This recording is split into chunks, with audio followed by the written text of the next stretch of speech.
matibay, maaasahan, at isang tunay na status symbol.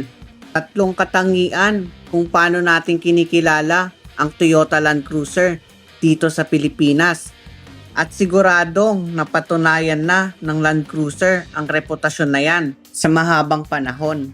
Pero sa episode natin ngayon, hindi yung full-size Land Cruiser ang bida, kundi ang mas compact, mas city-friendly, pero kayang sabayan ang matitinding daan. Walang iba kundi ang Toyota Land Cruiser Prado. Unang ipinakilala noong 1990 na nakabase sa heavy-duty 70 series Land Cruiser.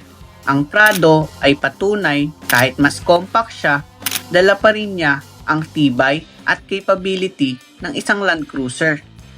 At ngayon, ipapakita natin ang pinakabagong henerasyon, ang 2025 Toyota Land Cruiser Prado. Retro ang look, modern ang tech, at syempre, dala pa rin ang legendary Land Cruiser DNA.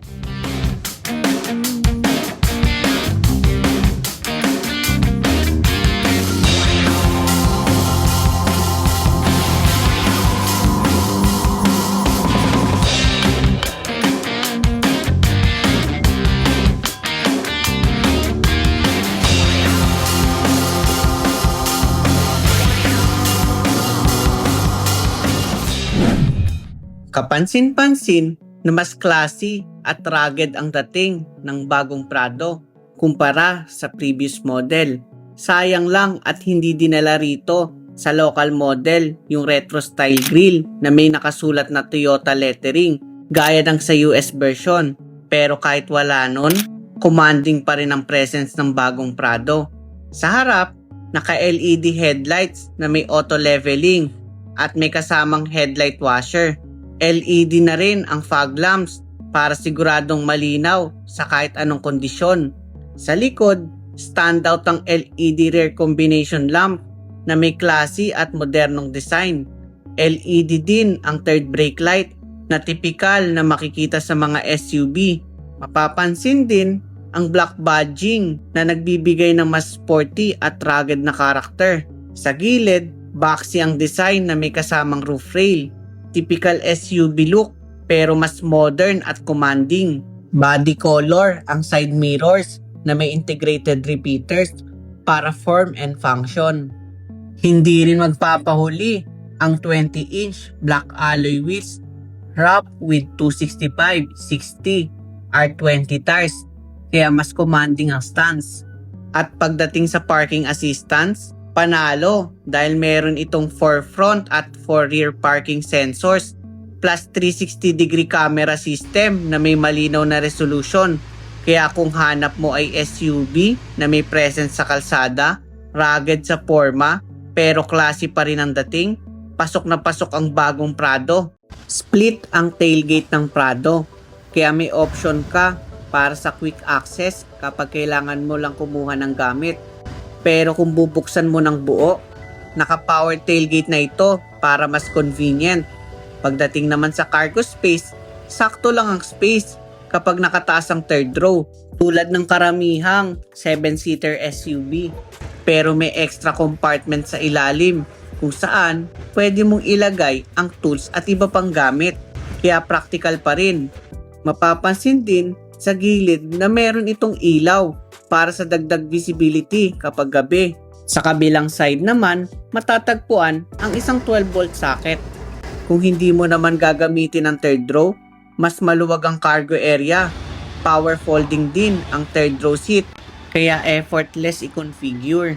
At kung bitin ka pa rin sa space, medyo flat na rin ang second row kapag naka-fold, kaya mas flexible para sa mas malalaking kargada. Kaya kung hanap mo ay SUV na hindi lang matikas sa forma, kundi practical din sa space at utility, pasok na pasok ang bagong Prado.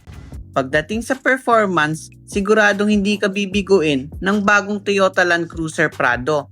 May 2.4-liter, 4-cylinder, 16-volt DOHC turbo engine na may maximum output na 281 horsepower at 430 Nm of torque. Katuwang nito ang 8-speed automatic transmission. At syempre, ang 4-wheel drive system na handang-handa sa kahit anong kalsada, mula city driving hanggang matitinding off-road adventure. Pagpasok sa loob ng bagong Prado, retro ang vibe pero may halong luxury touch. Unang bubungad ang 12.3-inch digital instrument cluster na nagbibigay ng modernong look. Isa sa mga standout features, automatic nag-a-adjust ang upuan at steering wheel kapag in-start mo ang sasakyan. At kahit may moonroof, hindi naapektuhan ang headroom kaya spacious at komportable pa rin. Power adjustable ang upuan na may memory function at ventilation. Power tilt and telescopic din ang steering. At nasa steering na rin lahat ng controls para sa head unit at cruise control. Pagdating sa infotainment, meron kang 12.3-inch touchscreen display na may wireless Apple CarPlay, Android Auto at navigation. Plus dito mo pa makikita ang off-road information at pwede mong i-customize ang lights, driving modes at iba pang settings. Speaking of driving modes, meron itong Sport S Plus, Sport S, Normal, Comfort at Eco para swak sa lahat ng road conditions. Bukod pa riyan, ang 4-wheel drive system ay may sariling mode tulad ng deep snow, mud, sand at dirt at pwede mo ring iset sa auto mode kaya ready ito sa kahit anong terrain. Dual zone automatic climate control naman sa harap na pwede mo ring i-adjust gamit ang infotainment. Sa gitna, makikita ang 4-wheel drive settings. Always naka H4 ang Prado. Hindi kagaya ng ibang SUV na pwede mong gawing 2-wheel drive.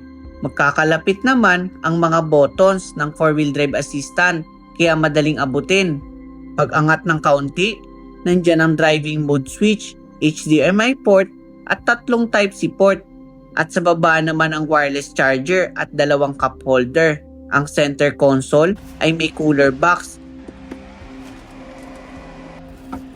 Habang ang glove box ay may ilaw at sapat na space. Dagdag pa dyan, may moonroof, LED map light, sun visor na may mirror at LED light. Standout din ang rear view mirror na may camera display. At maging sa mga pinto, may courtesy lights para premium ang dating. Sa second row, maluwag ang legroom at headroom. Pero dahil mataas ang center tunnel, medyo limitado para sa gitnang passenger. May center armrest na may cup holder, sariling aircon controls with auto climate control at seat ventilation. At mapapansin din sa taas ng aircon controls ang Land Cruiser badging. Dagdag premium character sa interior. Meron ding HDMI port, 12-volt socket at 2 Type-C port. Plus may ceiling mounted monitor para sa entertainment ng mga passenger sa likod. LED na rin ang cabin lights at nasa gilid ang aircon vents. Sa third row, power folding na ang seats kaya isang pintot lang para i-unfold. Kasya ang adult pero hindi lang lapat ang hita sa upuan kaya hindi komportable sa long drive. May reclining function, isang Type-C port at 2 cup holder. Kaya sa kabuuan, hindi lang comfort at luxury ang hatid ng Prado, kundi pati versatility na swak sa kahit anong lifestyle.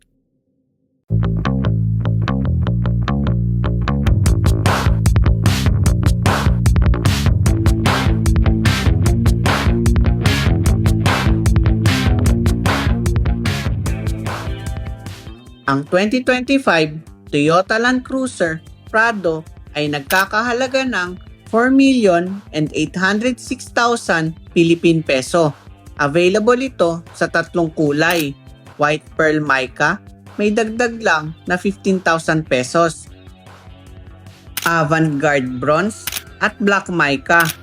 At kung taga Manila ka naman at naghahanap ka ng Toyota cars, bisitahin lang ang Toyota Otis at hanapin si Sir Ephraim Otencio para sa inquiries.